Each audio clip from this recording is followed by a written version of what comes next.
নমস্কাৰ ফাইনেল ৰিপৰ্টলৈ স্বাগতম ষ্টুডিঅ'ত মই পাপৰি প্ৰথমটো ব্ৰেকিং নিউজ নগাঁৱত উৎকোচ লৈ গ্ৰেপ্তাৰ কাৰাগাৰৰ ফাৰ্মাচিষ্ট নগাঁও আৰক্ষী জালত পৰিছে বিশেষ কাৰাগাৰৰ ফাৰ্মাচিষ্ট ধৃত ফাৰ্মাচিষ্টজন হৈছে মনাই দেউৰী জেলৰ কয়দীৰ পৰা লৈছিল উৎকোচ জেলৰ কয়দী আৰু হাজোটিক জামিন পোৱাত আৰু অসুস্থতা দুহাই দি জেলৰ পৰা হস্পিটেললৈ প্ৰেৰণৰ সুবিধা কৰি দিয়াৰ নামত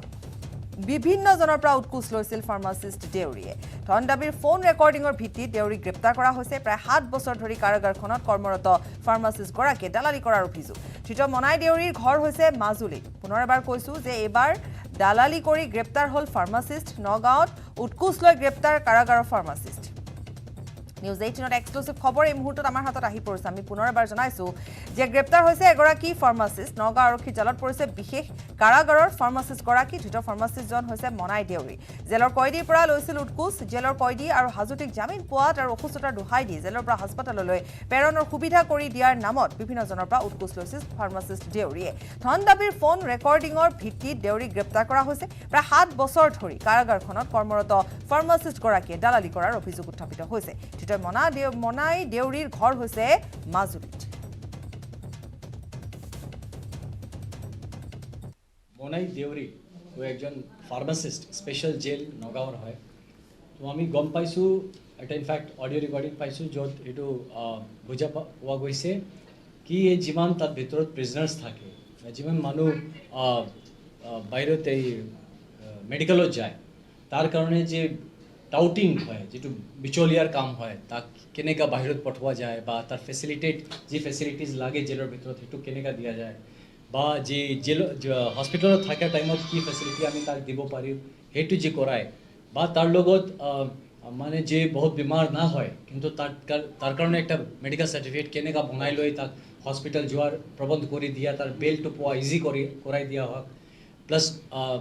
যি তাৰ এডভোকেটছ আছে তাক লগত লৈ এডভোকেট বুঝাব কেনেকা কাগজ বনাব লাগে সেই সব বুঝি কৰে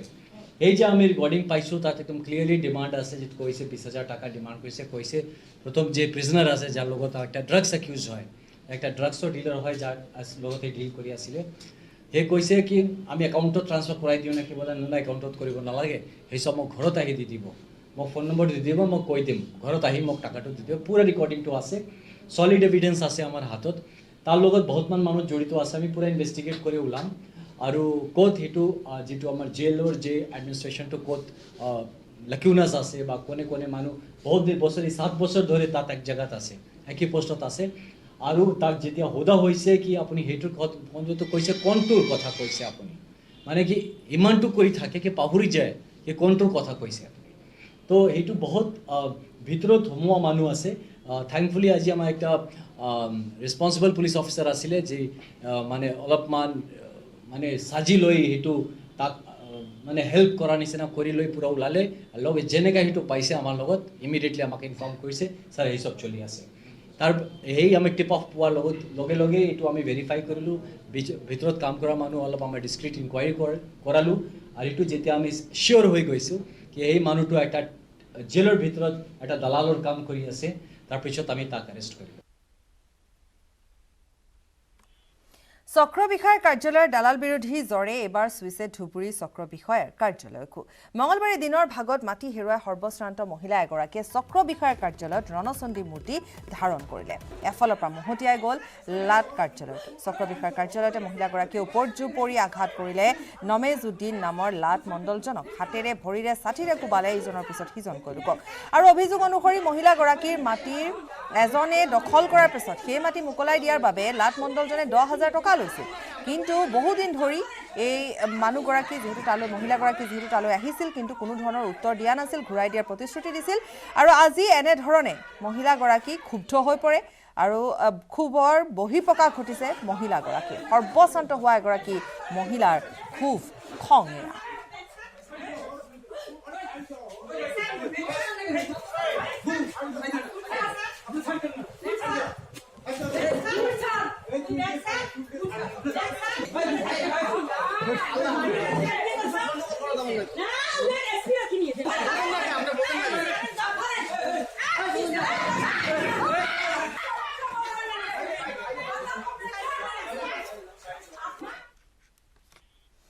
দুৰ্নীতিগ্ৰস্ত লাটমণ্ডল গুলজাৰ হুছেইনক আৰক্ষীৰ জিম্মালৈ প্ৰেৰণ কৰা হৈছে 3 দিনৰ আৰক্ষীৰ জিম্মালৈ দুৰ্নীতিগ্ৰস্ত লাটমণ্ডল গুলজাৰ হুছেইন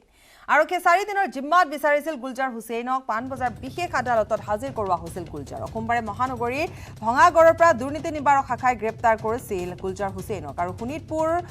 ঠেলামৰা ৰাজচক্ৰ বিষয়া কাৰ্যালয়ত লাটমণ্ডল আছিল গুলজাৰ মাটিৰ দালালৰ পৰা গুলজাৰে টকা বিচৰাৰ অভিযোগত গুলজাৰক গ্ৰেপ্তাৰ কৰোৱা হৈছে আৰক্ষী 3 দিনৰ জিম্মালৈ লৈ যোৱা হৈছে গুলজাৰক 4 দিনৰ জিম্মাত বিচাৰিছিল আৰক্ষীয়ে হাজিৰ কৰাইছিল পাণবজাৰ বিশেষ আদালতত হাজিৰ কৰাৰ পিছত 3 দিনৰ আৰক্ষী জিম্মালৈ প্ৰেৰণ কৰা হৈছে গুলজাৰ হুছেইনক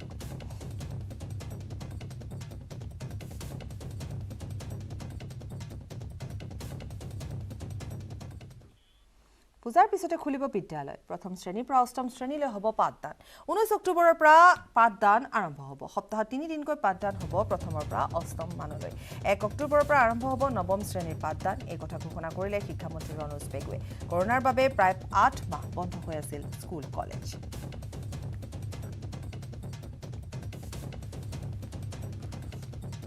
ক্ৰমে সকলোবিলাক শ্ৰেণীৰ পাঠদান আৰম্ভ হ'ব 1 তাৰিখৰ পৰা আমাৰ নৱম শ্ৰেণী ডিগ্ৰীৰ সকলোবিলাক শ্ৰেণী আৰু পিজিৰো সকলোবিলাক শ্ৰেণী 1 তাৰিখৰ পৰা খুলিব ইয়াৰ পাছত দুৰ্গা পূজা বন্ধ থাকিব বন্ধৰ পাছত 19 অক্টোবৰৰ পৰা 19 অক্টোবৰত আমাৰ একাদশ শ্ৰেণীৰ নতুন পাঠদান আৰম্ভ হ'ব তাৰ লগতে 8ৰ পৰা তলৰ যিমানবিলাক শ্ৰেণী আছে সকলোবিলাক শ্ৰেণী খুলিব আৰু সপ্তাহতকৈ একোটা শ্ৰেণী নিম্ন খাপৰ 8ৰ পৰা তললৈকে 1ৰ পৰা 8লৈকে সেইবিলাক সপ্তাহত 3 দিনকৈ তেওঁলোকৰ পাঠদান চলিব আৰু ইয়াৰ কাৰণে এখন বিস্তাৰিত SOP শিক্ষা বিভাগে ইতিমধ্যে প্ৰকাশ কৰিছে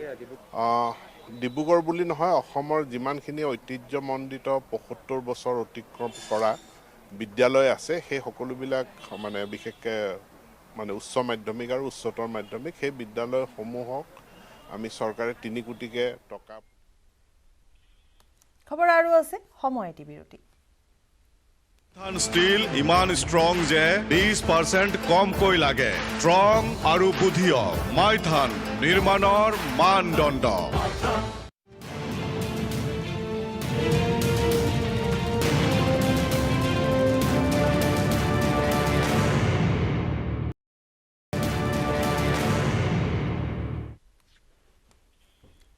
বিৰতিৰ পাছত প্ৰাক্তন CPI নেতা কানহায়া কুমাৰৰ কংগ্ৰেছত যোগদান ৰাহুল গান্ধীৰ উপস্থিতিত কংগ্ৰেছৰ মুখ্য কাৰ্যালয়ত যোগদান কৰে কানহায়া কুমাৰে কানহায়াৰ লগতে কংগ্ৰেছক পূৰ্ণ সমৰ্থন গুজৰাটৰ বিধায়ক জিগ্নেশ মেৱানীৰ বিহাৰ আৰু গুজৰাটৰ 2 যুৱ নেতাৰ আগমনৰ পিছতে এতিয়া উৎফুল্লিত হৈ পৰিছে কংগ্ৰেছী শিবিৰ ইপিনে কংগ্ৰেছ উদ্ধাৰ নহলে দেশ উদ্ধাৰ নহয় বুলিও মন্তব্য কৰিলে কানহায়া কুমাৰে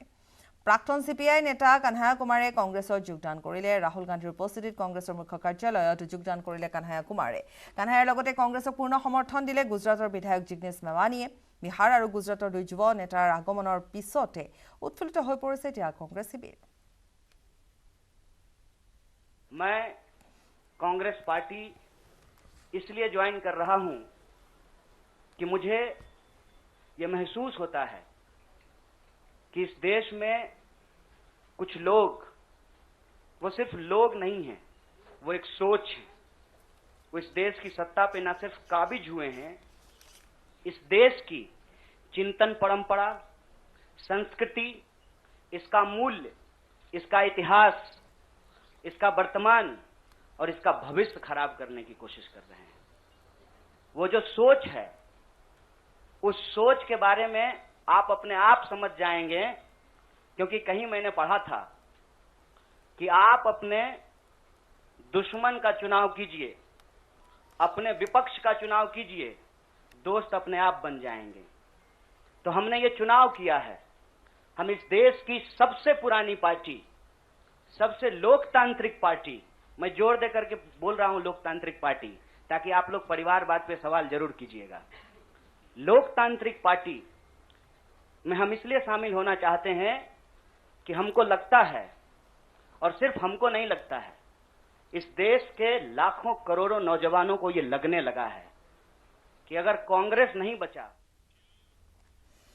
নৱজোৎ সিং সিদ্ধুৱে পদত্যাগ কৰিলে পঞ্জাব কংগ্ৰেছৰ অধ্যক্ষ পদৰ পৰা পদত্যাগ কৰিলে সোনিয়া গান্ধীলৈ পদত্যাগ পত্ৰ প্ৰেৰণ কৰিলে নৱজিৎ সিং সিদ্ধুৱে পঞ্জাবৰ ভৱিষ্যতক লৈ আপোচ নহব বুলি উল্লেখ কৰিলে সিদ্ধুৱে এখন পত্ৰ প্ৰেৰণ কৰিছে আৰু যিখন পত্ৰত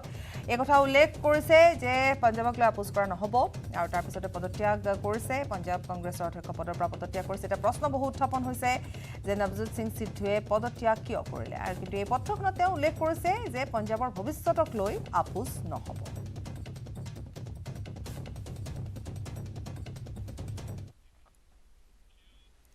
দিন ঘোষণা হল ৰাজ্যৰ ৫টাকৈ সমষ্টিত উপনিৰ্বাচনৰ ৩০ অক্টোবৰত অনুষ্ঠিত হ'ব উপনিৰ্বাচন যাক লৈ বিৰোধীয়ে তৎপৰতা অব্যাহত ৰখাৰ সময়ত বিজেপিৰ ভিতৰ চৰাত চলিছে কোন হ'ব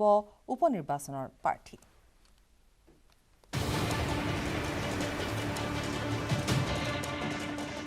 ৩০ অক্টোবৰত উপনিৰ্বাচন গোসাইগাঁও তামুলপুৰ লাগে UPPLক কি কৰিব বিগ ব্ৰাদাৰ বিজেপিয়ে উপনিৰ্বাচনৰ দিন ঘোষণা হল কি শাসক কি বিৰোধী সকলো সাজু হৈছে উপনিৰ্বাচনলৈ ৩০ অক্টোবৰত হ'বলগীয়া উপনিৰ্বাচনত বিজেপিৰ প্ৰাৰ্থী কোন সমষ্টিত কোন হ'ব সঁচাকৈ UPPLক এৰি দিব নে গোসাইগাঁও তামুলপুৰ UPPLৰ আত্মবিশ্বাস এই দুই সমষ্টি বিগ ব্ৰাদাৰ বিজেপিয়ে এৰি দিব দলটোক ফুলি প্ৰস্তুত হৈছোঁ আমি স্পেচিয়েলি দুটা সমষ্টিটো খেলিম এটা হ'ল তামুলপুৰ আৰু এটা হ'ল গোসাইগাঁও এই দুটা সমষ্টিত আমি খেলিম ইতিমধ্যে অসমত 5টা সমষ্টি এটা হ'ল টাউৰা মৰিয়নি আৰু ভৱানীপুৰ তামুলপুৰ আৰু গোসাইগাঁও এই 5টা সমষ্টিত উপনিৰ্বাচন হ'ব আমি বিজেপিৰ লগত আলাপ আলোচনাৰ মাধ্যমত আমি দুটা সমষ্টি ইতিমধ্যে আমি ঠিক কৰিছোঁ এইটো হ'ল আমাৰ তামুলপুৰ আৰু গোসাইগাঁও সমষ্টি ভৱানীপুৰ দীৰ্ঘদিন ধৰি সমষ্টিটো দখলত আছে AIUDFৰ পিছে এই সমষ্টিটো বিজেপিয়ে দখল কৰিবৰ বাবে সকলো চেষ্টা অব্যাহত ৰাখিছে শেহতীয়াকৈ বিজেপিক প্ৰায় ৩-৪টা নিৰ্বাচনত জয়ী হ'বলৈ নিদিয়া এসময়ৰ নিৰ্দলীয় প্ৰাৰ্থী তথা 2021ত AIUDFৰ চিহ্নত বিধানসভালৈ অহা ফণীধৰ তালুকদাৰ এতিয়া বিজেপিৰ মতে ভৱানীপুৰ দখল কৰিব বিজেপিয়ে ভৱানীপুৰটো আমি ভৱানীপুৰটো জিকিম আগতে যি নিৰ্বাচনত হাৰিছোঁ আমি খুব কম ভোটৰ ব্যৱধানত তাৰ এগৰাকী জনপ্ৰিয় ব্যক্তি ফণী তালুকদাৰে নিৰ্দলীয়ভাৱে দুবাৰ আমাৰ তেনেধৰণে আমাৰ ভোট লৈ যোৱাৰ ফলত তাত আমি পৰাজয় বৰণ কৰিছিলোঁ কিন্তু এতিয়া ফণী তালুকদাৰ আমাৰ দলত আছে আমাৰ তাত সাংগঠনিক ভিত্তিও যথেষ্ট সবল ইফালে থাউৰা আৰু মৰিয়নিত বিজেপিৰ প্ৰাৰ্থী হ'ব কংগ্ৰেছ এৰি বিজেপিলৈ অহা সুশান্ত বৰগোহাঁই আৰু ৰূপজ্যোতি কুৰ্মী বাকী থাকিল মাজুলী উপনিৰ্বাচন হ'বলগীয়া সমষ্টিসমূহৰ ভিতৰত সকলোৰে দৃষ্টি নিবদ্ধ হৈছে মাজুলী সমষ্টিটোত নিৰ্বাচন আয়োগে দিন ঘোষণা কৰাৰ লগে লগে নিৰ্বাচনত জপিয়াই পৰা শাসকীয় দল বিজেপি চিন্তিত নহয় মাজুলীক লৈও প্ৰাক্তন মুখ্যমন্ত্ৰী তথা কেন্দ্ৰীয় কেবিনেট মন্ত্ৰী সৰ্বানন্দ সোণোৱালৰ উত্তৰসূৰী হ'ব কোন নাম চৰ্চাত ভুৱন কাম হেমচন্দ্ৰ দলেৰ ইতিমধ্যে এই দুটা নাম শুনা গৈছে বিজেপিৰ ৰাষ্ট্ৰীয় সাধাৰণ সম্পাদক দিলীপ শইকীয়াৰ মুখত ইফালে হাগ্ৰামা মহিলাৰীৰ BPF দল যদি পুনৰ বিজেপি মিত্ৰজোঁটত চামিল হয় তেনেহ'লে গোসাইগাঁও আৰু তামুলপুৰক লৈ ৰাজনৈতিক টুইষ্ট অহাটো খাটা গুৰুত্বপূৰ্ণ কথাটো হ'ল UPPLে এৰি দিব বিচৰা নাই দুয়োটা সমষ্টি যি কথা এক প্ৰকাৰ স্পষ্ট কৰিছে BTRৰ মুখ্য কাৰ্যবাহী সদস্য প্ৰমোদ বড়োৰ লগতে আন শীৰ্ষ নেতাই শেহতীয়াকৈ বিজেপিৰ ৰাজ্যিক কাৰ্যনিৰ্বাহকত উপস্থিত থাকিও বিজেপিৰ অধিক কাষ চপাত সফল হৈছে প্ৰমোদ বড়ো কোকৰাঝাৰৰ পৰা সুৰজৰ সহযোগত Raju Barua news 18 Assam north east চিপাঝাৰৰ গৰুখুটিত চলা উচ্ছেদৰ পিছতে সোণাপুৰত প্ৰৱেশ কৰিছে হাজাৰ হাজাৰ সন্দেহজনক নাগৰিকে দিছপুৰৰ বিধায়ক অতুল বৰাই উত্থাপন কৰিছে বিস্ফোৰক অভিযোগ ইপিনে বিধায়ক অতুল বৰাই চৰকাৰলৈ লিখা অভিযোগ পত্ৰৰ পিছতে সোণাপুৰৰ কচু গাঁৱত ৰাজহ চক্ৰ বিষয়াই চলালে চৰজমিন তদন্ত দিছপুৰ সমষ্টিত সোমাইছে সন্দেহজনক নাগৰিক বাংলাদেশী গাঁৱৰী চিটিলৈ আহিবলৈ টাউনলৈ আহিবলৈ মানুহবিলাকৰ হেঁপাহ বহুত বাঢ়িছে বিধায়ক অতুল বৰাৰ বিস্ফোৰক অভিযোগ সিদিনাখন আমাৰ শিৱ মন্দিৰৰ আধাৰশিলা কৰিবলৈ যাওঁতে বটাগলি শিৱ মন্দিৰ বেদখল কৰিবলৈ আহিছিলে চৰকাৰলৈ অভিযোগ পত্ৰ বিধায়ক অতুল বৰাৰ সোণাপুৰ ৰাজহ চক্ৰ বিষয়াৰ চৰজমিন তদন্ত চৰ চাপৰিত নহয় এইবাৰ ৰজাঘৰীয়াৰ নাকৰ তলতে ভূমি দখলত নামিছে সন্দেহজনক নাগৰিকে চিপাঝাৰৰ গৰুখুটিত চলা উচ্ছেদৰ পিছতে সোণাপুৰত প্ৰৱেশ কৰিছে হাজাৰ হাজাৰ সন্দেহজনক নাগৰিক গৰুখুটি কাণ্ডৰ ৰাজ্যৰ টোলপাৰ লগাই থকাৰ সময়তে দিছপুৰৰ বিধায়ক অতুল বৰাই উত্থাপন কৰিছে এই বিস্ফোৰক অভিযোগ বিধায়কগৰাকীৰ নিজ সমষ্টিতে হেনো সোমাইছে সন্দেহজনক নাগৰিক। কিন্তু মই হাজাৰ হাজাৰ বুলি কৈছোঁ কিয় যিহেতু হাজাৰ হাজাৰ ৰাইজে কৈছে মই গৈ স্পট ভেৰিফিকেশ্যন কৰাকৈ নাই কাৰণ মই গৈ ভেৰিফিকেশ্যন কৰিবলৈ মই যাব নোৱাৰোঁ মই গ'লে একেবাৰে খেদিবলৈহে যাম। এই দৃশ্য সোণাপুৰৰ ৰাজহ চক্ৰৰ অন্তৰ্গত কচুতলি গাঁৱৰ। সন্দেহজনক নাগৰিকে দিছপুৰ সমষ্টি ভূমি দখল কৰাৰ অভিযোগ উত্থাপন কৰি চৰকাৰলৈ পত্ৰ লিখিছিল বিধায়ক অতুল বৰাই। বিধায়কৰ অভিযোগ পত্ৰৰ পিছতে চৰজমিন তদন্তৰ বাবে কচুগাঁৱত উপস্থিত হ'ল সোণাপুৰ ৰাজহ চক্ৰৰ বিষয়া। একেটা জমি দুটা দুটা দলিল দিছে কেনেকৈ? আৰু এটা দলিল 2017 এটা দলিল 2019 একেটাই জমি। সমগ্ৰ অঞ্চলটো পৰিদৰ্শন কৰি ৰাইজৰ ভূমিৰ নথি-পত্ৰ পৰীক্ষা কৰিলে ৰাজহ চক্ৰৰ বিষয়াগৰাকীয়ে। তেওঁলোকে ইয়াত মাটি কিনাৰ ডকুমেণ্ট মাটিৰ যিখিনি তেওঁলোকে প্ৰডিউচ কৰিছে দলিল আদি সেইবোৰ ভালকৈ চেক কৰাৰ প্ৰয়োজন আছে অলপ সময় সাপেক্ষে। আৰু বাকী চাৰ্টিফাইড কপি ভোটাৰ লিষ্ট তেওঁলোকৰ বাৰু বেলেগ জেগাৰ হয় এইটো আমি গম পাইছোঁ। তেওঁলোকৰ ইয়াত ভোট উঠা নাই বা উঠিছে সেইটো বিষয়ে মই গাঁওবোৰক খবৰ কৰিব কৈছোঁ কি কিমানজনৰ ভিতৰত তেওঁলোকে ইয়াত আচলতে ভোটিং পাব্লিক হয়। ইপিনে বিধায়কৰ লগতে সোণাপুৰত সন্দেহজনক নাগৰিক প্ৰৱেশ কৰাৰ অভিযোগ উত্থাপন কৰিছে স্থানীয় ৰাইজে। গৰুখুটি উচ্ছেদৰ পিছতে নদী পথেৰে নাওলৈ অঞ্চলটোলৈ আহিছে বহু সন্দেহজনক নাগৰিক। মানুহ গৰু নাও নাই মানে গৰুৱে মানুহে নাও মানে ঘৰে চব লৈ অহাটো দেখা পাইছোঁ আমি। এইটো 2 সপ্তাহমান আগত আহিছে। ক'ত নামিলে? নামাটো আমি দেখা নাই, উজাই আহিছে ইফালে। আগতো আহিছে লৈ আহিছে। চিপাঝাৰৰ পৰা এনেকৈ ব্ৰহ্মপুত্ৰ হৈ দীঘাৰুৰে সোমাই এই অঞ্চলত বৰটিলা এই অঞ্চলত ইয়াতে সোমাইছে আহি বৰটিলা আৰু ইয়াতে পাম উলিয়াই আছে। তাৰপিছতে কচুতলি এই অঞ্চলত সোমাইছে যথেষ্ট সংখ্যক ব্যক্তি আহি ইয়াত সোমাইছেহি। অবৈধভাৱে তেখেতসকলে যিসকল মানে নাগৰিক আছে যিসকল সন্দেহযুক্ত নাগৰিক আহি এনেদৰে ভৰি পৰিছে এই অঞ্চলত। অৱশ্যে বিধায়ক অতুল বৰাৰ অভিযোগ সন্দৰ্ভত মত প্ৰকাশ কৰা নাই মুখ্যমন্ত্ৰী হিমন্ত বিশ্ব শৰ্মাই। কিন্তু প্ৰশ্ন হ'ল কাৰ ছত্ৰছায়াত এনেদৰে অসমত অবৈধভাৱে প্ৰৱেশ কৰি সন্দেহজনক নাগৰিকে দখল কৰি আহিছে খিলঞ্জীয়া তথা চৰকাৰী ভূমি।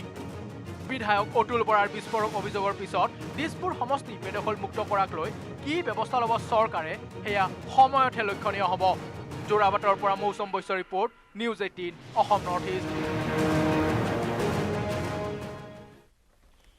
আৰু ইয়াৰে সৈতে বাতৰিৰ পৰা বিদায় লৈছোঁ। নমস্কাৰ।